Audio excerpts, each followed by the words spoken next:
मेरी साथी रिपोर्टर की जगह आज मैं आपको खबर बताने आई हूं क्योंकि वो दांत में दर्द होने के चलते Gurjar dental clinic Pandhana road पर गई हैं। देखें ये खबर। पटवारी को नहीं दे रहा या कोई और कोई कर रहा है उनको नहीं दे रहे। मेरी तो हो गई यार, दोबारा क्यों ले रहे हो? ऐसा नहीं है। जैसे 5 नंबर है तो मेरे 4 नंबर नहीं जुड़े हैं तो 4 नंबर दोबारा और जुड़वाना है जी। ठीक है, सभी लोग ये बात पटवारी लोगों ने भी शासन को लिख के दी है। जब 1 नंबर जुड़ गया तो पूरा खाता जुड़ना चाहिए किसान भाई का।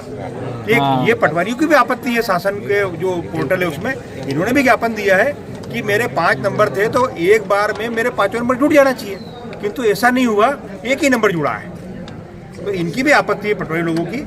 किंतु अब वो पोर्टल पे जो भी मतलब पोर्टल जैसा बना हुआ है वैसे ही काम करेगा। वो 1 जोड़ने का है तो 1 ही जुड़ेगा, 5 जोड़ने का है तो 5 जुड़ेगा। अब जैसा पोर्टल में संशोधन होगा वैसा। किंतु अभी अपने को पटवारी जी के पास जाके अपनी फार्मर आईडी जितने नंबर है सब जुड़वाओ जी। पर उसमें कोई ऐसा मैनिपुलेशन नहीं हो रहा है, मतलब ऐसा कोई घपला नहीं चल रहा है। मैं बता दिया ना आपको, 5 नंबर थे, एक मेरा फार्मर आईडी बनी हुई है। अब 4 नंबर मेरी जिम्मेदारी है कि मेरे को जुड़वाना है वहाँ जाके, तभी मेरे को फिर खाद मिलेगा। क्योंकि मतलब किस विषय को लेकर के आप लोग खालवा तहसील पहुंचे थे? आज संयुक्त कृषक संगठन तहसील खालवा की मासिक बैठक थी और बैठक के पश्चात हमने मुख्यमंत्री महोदय के नाम ज्ञापन दिया है एसडीएम साहब को। और उसमें सबसे मुख्य मांगे हैं हमारी हरसूद मंडी और खालवा मंडी को लेकर, क्योंकि उपज बढ़ रही है और किसानों को उपज तोलने में दिक्कत आ रही है। तो हरसूद मंडी में भी मंडी शेड को बढ़ाने के लिए और खालवा में जो स्वीकृत नई मंडी है उसके जल्दी उसका भूभाट भर के मंडी का कार्य जल्दी से जल्दी शुरू किया जाए ताकि किसानों को हरसूद और खंडवा न जाना पड़े।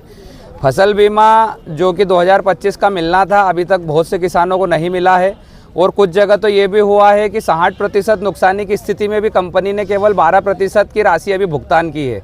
तो उसका कारण स्पष्टीकरण हमने मांगा है। और इसमें एक बिंदु जो आने वाला रबी सीजन है, अगले महीने से कटाई शुरू हो जाएगी अपने ज़िले में। तो मध्य प्रदेश में सर्वप्रथम खंडवा ज़िले में कटाई शुरू होती है। तो हमारी मांग है कि 1 मार्च से गेहूं और चने की खरीदी शुरू की जाए, जिससे सभी किसानों को समर्थन मूल्य की जो योजना है शासन की उसका लाभ मिल सके। फसल का औसत उपज भी बढ़ा है। हमारी मांग है कि 62.5 क्विंटल प्रति हेक्टेयर के मान से गेहूं और 25 क्विंटल प्रति हेक्टेयर के मान से चना खरीदा जाए। खेत रास्ते और जल संचयन को लेकर विस्तृत कार्य योजना बनाने की भी मांग हमने की गई है। भ्रष्टाचार से जुड़े मामलों में जो अभी खाद घोटाला हुआ था उसकी जांच और जल संवर्धन योजना जो अभी जल संचयन के लिए हुई थी उसमें भी जो बड़े स्तर पर भ्रष्टाचार हुआ है उसकी भी जांच दिल्ली से उच्च स्तरीय कमेटी बनाकर की जाए और दोषियों पर कार्रवाई की जाए। क्योंकि खाद घोटाले में अभी तक दोषियों पर कार्रवाई नहीं की गई है। एक दैनिक वेतन भोगी पर कार्रवाई करके प्रशासन ने इतिश्री कर ली है। ये हमारी मुख्य मांगे थी। क्या आश्वासन मिला आपको? आश्वासन एसडीएम साहब के कार्य क्षेत्र में जो चीज़ें आती है उन्होंने उस चीज़ करने का आश्वासन दिया है। बाकी आगे शासन स्तर के मांगे उन्होंने फॉरवर्ड करने का बोला है। आपका परिचय? मेरा परिचय राहुल खोरे, संयुक्त कृषक संगठन तहसील अध्यक्ष। भूल जाइए पुरानी बत्तीसी को। बत्तीसी निकालने बैठाने का टेंशन खत्म। अब फिक्स दांतों की बत्तीसी इम्प्लांट के द्वारा लगाते हैं डॉक्टर दिनेश गुर्जर। संपर्क करें Gurjar dental clinic Pandhana road Khandwa.